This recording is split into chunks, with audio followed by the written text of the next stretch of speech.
Welcome to EPG Pathshala. From the use of light to generate on-off patterns to 5G technology, from radio controlled toys to sophisticated satellite communication, from AM radio kilohertz waves to WLAN gigahertz wave, from the very long waves used for submarine communication to very short UWB pulses, from the global GSM network to the extremely close body area network. Wireless communication has revolutionized the way in which we work, connect and communicate to the outer world. It has made the world a very small entity, uncovering the aspect of pervasive or ubiquitous computing under the banner anywhere, anytime. Our today's topic is wireless communication, which is module number 1 of paper Mobile Computing in the subject of information technology. The topics which we will be covering are introduction to wireless communication, advantages and types of wireless communications, challenges faced by wireless communication and the history since its inception by the invention of radio waves by Marconi. Let us begin with the definition of wireless communication. What is meant by wireless communication? Transmitting voice or data without the use of electrical conductors or wires over some distance. This distance can be small in the case of Bluetooth, Zigbee, WLAN, remote controlled toys, TV remote control, and it can be long in the case of satellite communication, mobile phones, radios, high altitude platform, that is HAP. To understand that how wireless communication work, we said that wireless communication do not use wires. Then how do they transmit the information? For this, let me ask you a question. Are you experiencing any sort of wireless transmission around you right now? I am sure that I will be getting very big answers like I am using GPS, I am using Wi-Fi, I am using Bluetooth. But before we study about the sophisticated and specialized technology, let us not forget the most humble and the primitive wireless transmission which we experience in our day-to-day life, that is vision, human vision. How do we see? When light falls on an object, according to the property of the object, it reflects, absorbs or transmits the light. The reflected light reaches our eyes, our brain interprets it and we are able to perceive the object. But why we are not able to see in dark? Obviously, because there is no light. There is no light means there is no energy. So, all form of wireless communication needs some energy to transmit.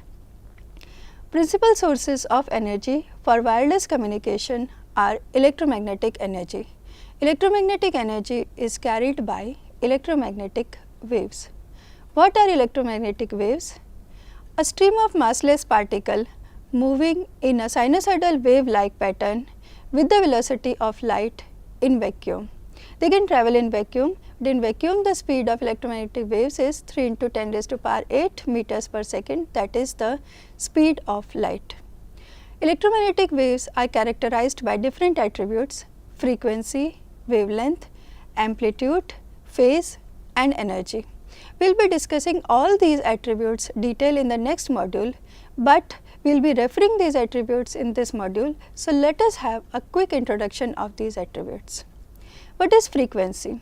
Literally, frequency means rate of change. In context with electromagnetic waves, frequency is number of cycles completed in 1 second. Like suppose if 10 cycles are completed in 1 second, we say that frequency is 10. It is measured in hertz.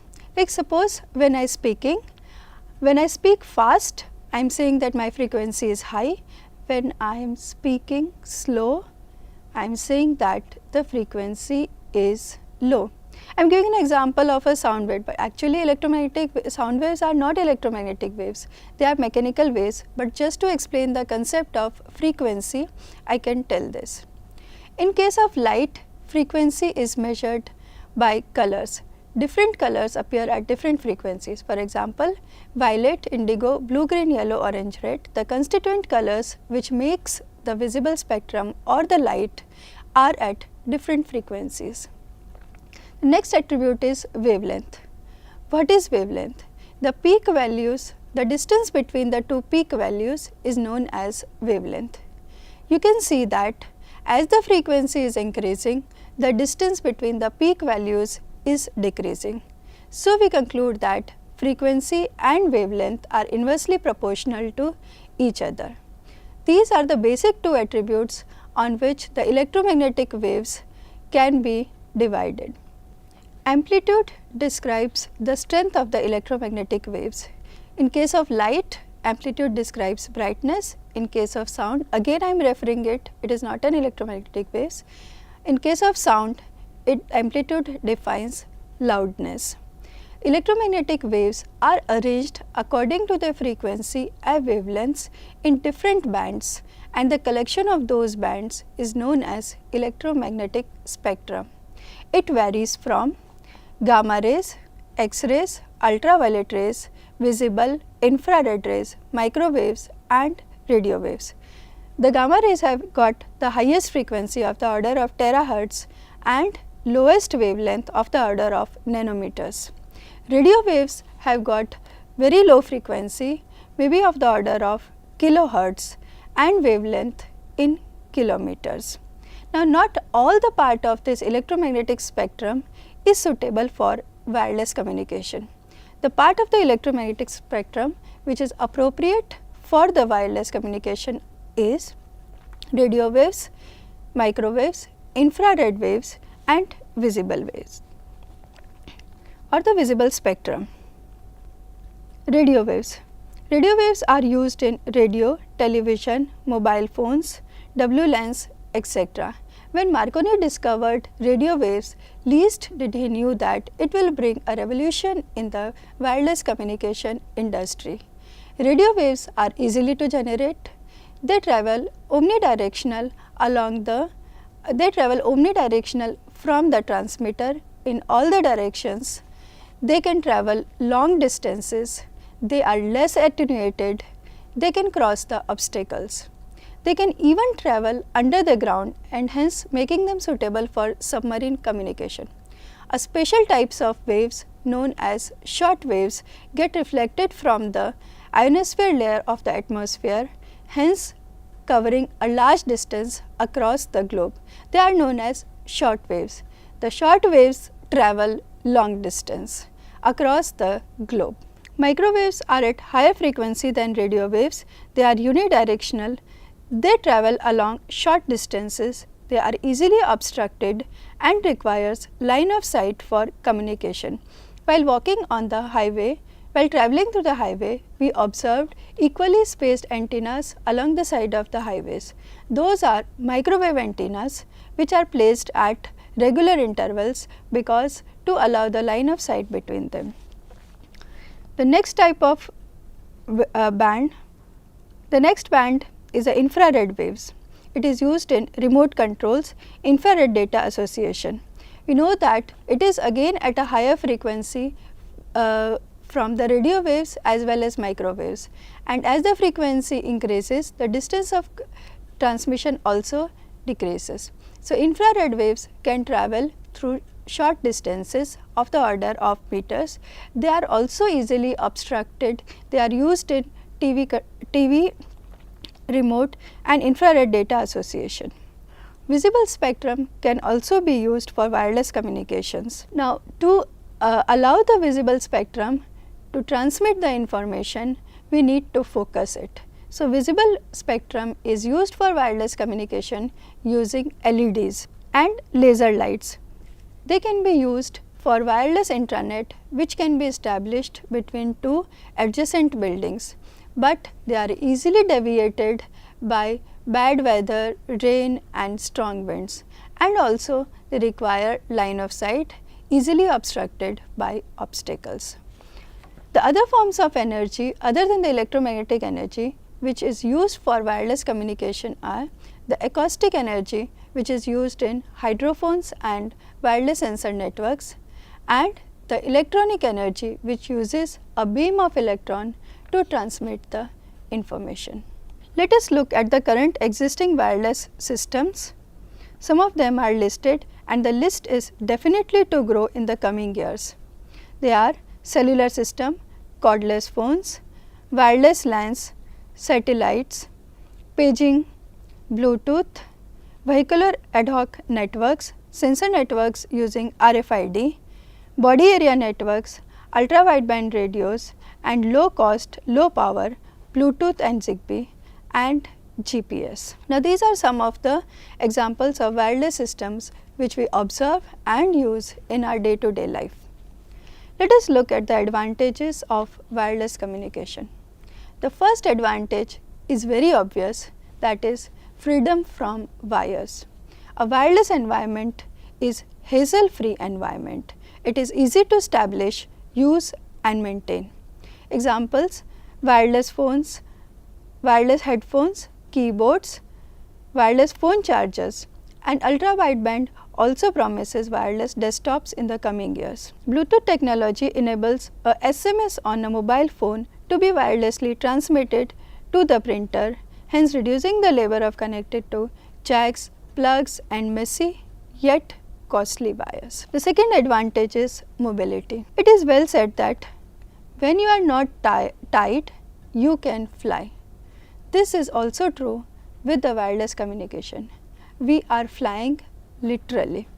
The waves supporting wireless communications move freely in air, hence they do not tie a device to a particular location as is done by messy wires and cables. To support the connectivity while the devices are mobile in nature, technologies like mobile IP and cellular IP are used. Roaming facility initiated by GSM has now been accepted by all standards, providing flexibility to stay connected anywhere on globe. The third advantage is global connectivity. It says where the wires cannot go, wireless can go. Wireless communications come with the tagline anywhere, anytime. Communications can reach the places which are otherwise infeasible or costly to be connected by wires, like rural areas, moving vehicles, hilly regions, underwater communication. Satellite technologies enables seamless connectivity in remote and inaccessible places like deserts, dense forest, battlefields, calamity affected areas. For example, NASA Finder is a device which can be handheld using a laptop, and it runs a finder software to detect the heartbeats of the people who are buried inside. It also has the capability to separate the heartbeat of human beings from the heartbeat of rodents like rats, which might be present inside the ground. Convenience. Wireless communication allows automatic instant communication without any physical setup. We enter an airport terminal, we put on our Wi-Fi, we connect to the hotspot and it is done. A UPS delivery system. When you sign a delivery package, the UPS tablet uploads it to the main server as a proof of delivery. We are sitting in a car, I just take out my RFID card out of the car, card reader reads it and the amount is deducted from my account without getting down, my toll is being paid. Next advantage is reduced cost. The cost can be measured in two forms, the cost at the time of installation and the cost for maintenance. Both these costs are more higher in wired setups because wireless setups do not use elaborate infrastructure. The installation and maintenance is very less as compared to wired. The wired installation includes the charges of cables and other devices, and the charges of cables are in foot. Time and labor to plan wiring is also expensive. Furthermore, if there is a damage to the buried cables, it requires replacement and replanning, which again is a costly affair. Conversely, wireless setups, if done properly, requires very less maintenance, and that too is easy and cheap. The next advantage is flexibility. You can grow only when you are flexible. A wireless setup can be easily scaled by configuring more devices to the existing setup which is otherwise difficult in wired one because of the limited number of user supports which can be physically connected to the device. Also, scaling requires lots of changing in the wiring, in the topologies, which again demands for labor and ultimately results in increase of the cost. So, these are some of the advantages of wireless communications. Every new thing comes with a challenge, and Ray Davis has said, a challenge becomes obstacle only when you bow to it. Wireless communication also faces lots of challenge. There are lots of efforts already made to cope up with these challenges, and many more are in pipeline. We will be discussing some of the challenges which a wireless communication industry faces. The first one is of efficient hardware. What do I mean when I say efficient hardware? The first requirement is that it should be functionally good. The second is that it should consume less power. Third, it should be of low cost. It should be lightweight. I am carrying it from one place to another place, so weight should be less. With the introduction of 3G and following technologies, multimedia applications are most sought after, which is a power hungry scenario. Power is most critical resource in wireless body area networks, which provide ubiquitous healthcare infrastructure like heart monitoring system, etc. Now, how to control the power? At equipment level, power saving can be done by switching it to sleep mode when not in use and using low power transmitters and receivers for wireless devices. Advances in semiconductor technology and transmissions at high frequencies have resulted in small antenna sizes, hence making the devices lightweight and energy efficient. Energy efficient signal processing components like CMOS offers a energy efficient yet cheap option than its counterpart ECL, which is fast but power hungry. At operating system level, power can be controlled by the use of power aware file system, graphic drivers and other components. The technologies like Bluetooth and Zigbee are designed in such a way that they extract less power from the device. And the upcoming technology ultra wideband, which is used for short communication, is most efficient of all in the terms of cost, power, physical size and data rates. The next challenge is of finite radio spectrum. Though the recent wireless technologies use license free 2.4 GHz ISM band for short communications, but radio frequencies used for long distance communications like satellite communication, radios, televisions, mobile phone still rely on licensed frequency spectrum, which is limited and regulated by international standards. So, it is required to efficiently use the available spectrum without or very less interference. So, it is required to efficiently use the available spectrum without or very less interference.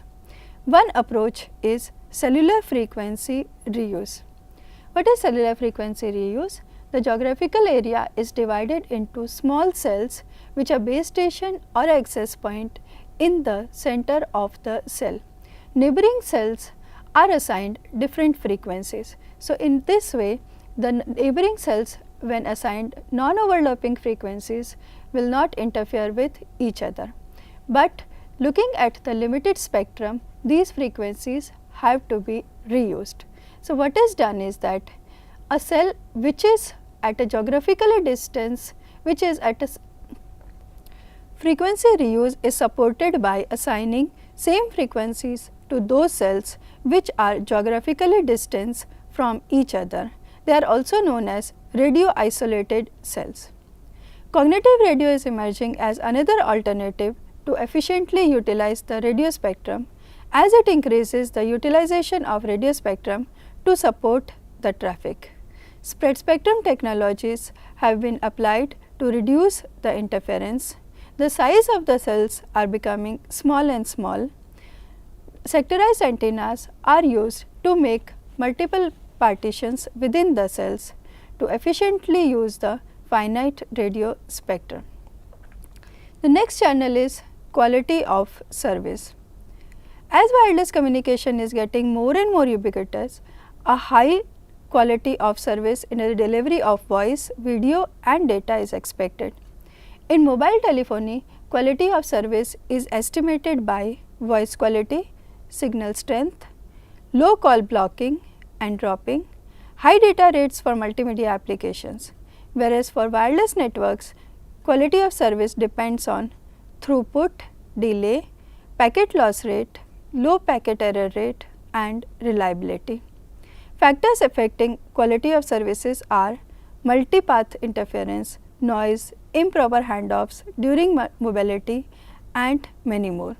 So, the solution to maintain the quality of service are signal processing techniques to overcome attenuation, installation of repeaters at regular intervals to maintain the quality of the signals, widespread cellular infrastructure, MIMO technology, that is multiple input, multiple output antennas are used, OFDM, that is orthogonal frequency division modulation to reduce multipath interference, proper handoff mechanisms when the device moves from one cell to another cell, mobile IP to ensure internet mobility, improved TCP algorithms to increase the throughput, improved MAC algorithms adapted for wireless scenario for proper carrier sense and collision detection.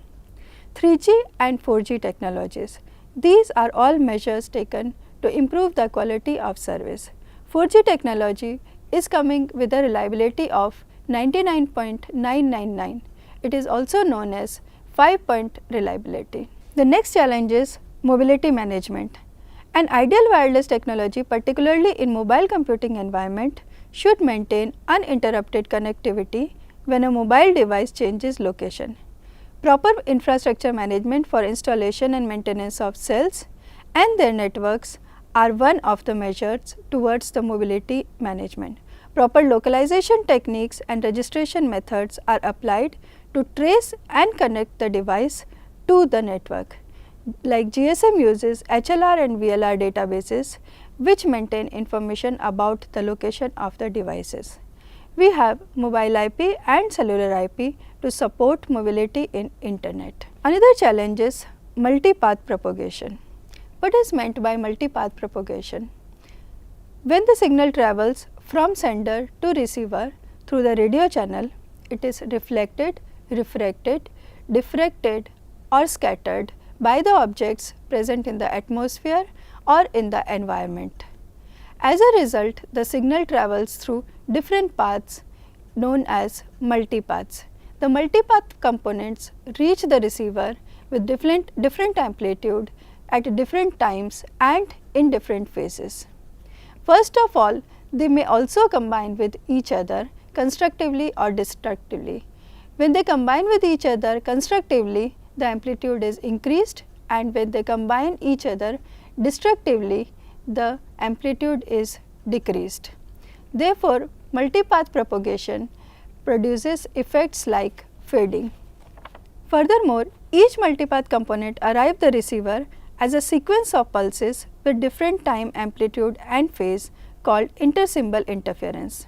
Multiple input, multiple output and OFDM are the solutions to this effect. Multiple input and multiple output actually takes the advantage of multipath propagation in providing additional capacity to the channel.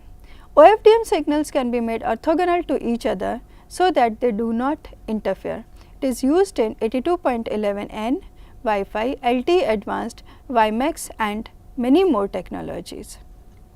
MIMO and OFDM are the solution to this effect. OFDM signals can be made orthogonal to each other so that they do not interfere. It is used by 82.11n, Wi-Fi, LTE Advanced, WiMAX and many more technologies. Multiple input, multiple output is a technology which uses multiple antennas to set up multiple data streams on the same channel to increase its capacity. It actually takes the advantage of multipath propagation in providing additional capacity to the channel.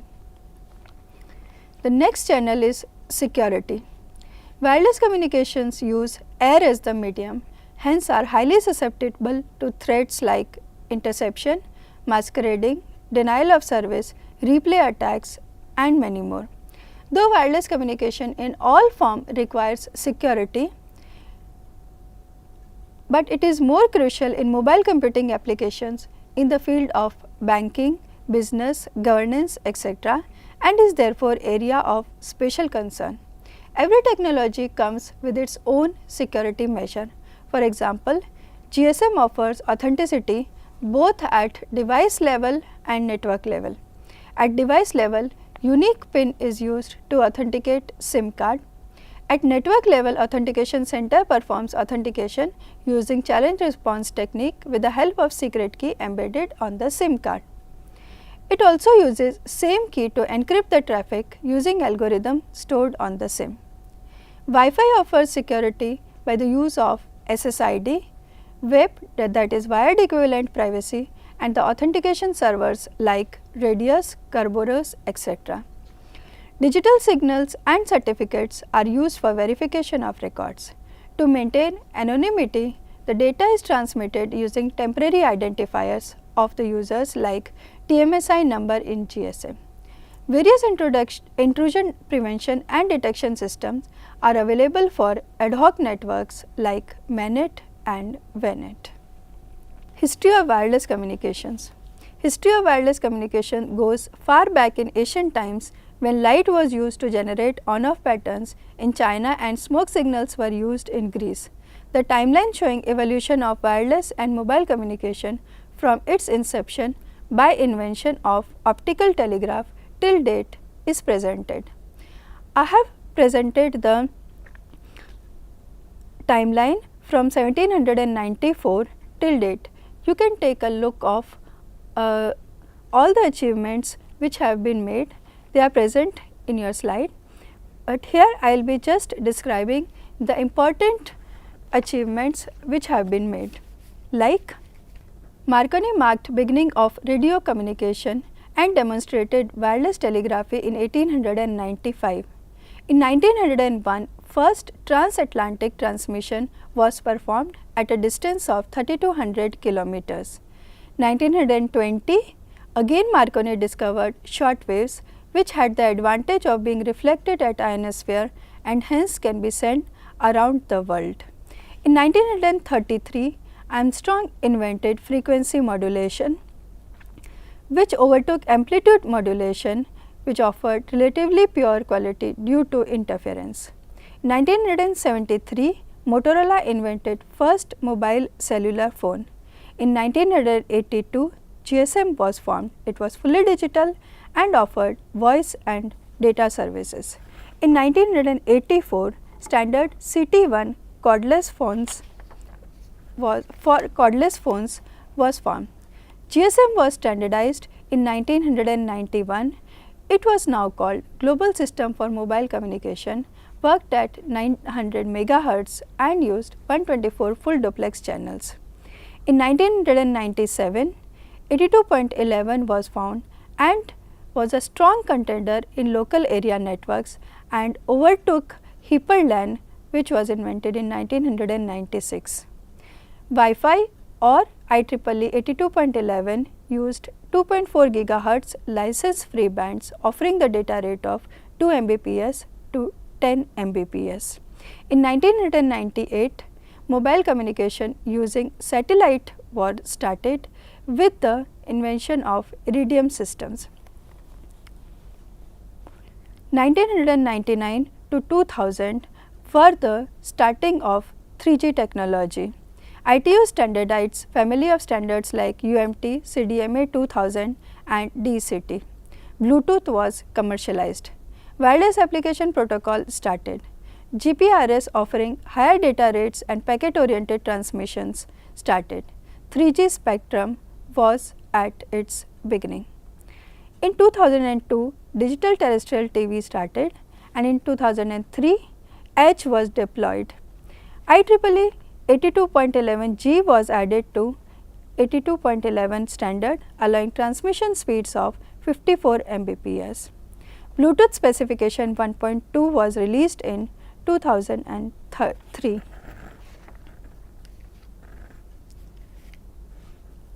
4G was launched in 2008, and in 2009 the latest in Wi-Fi standards, that is 82.11n, was approved. In 2010 IMTA ratified by ITU and 4G communications were deployed all over. First 4G handset was introduced at International CTIA Wireless Show. Till then, we are living in an era of 5-9 reliability, and there is a long way to go towards 5G technology.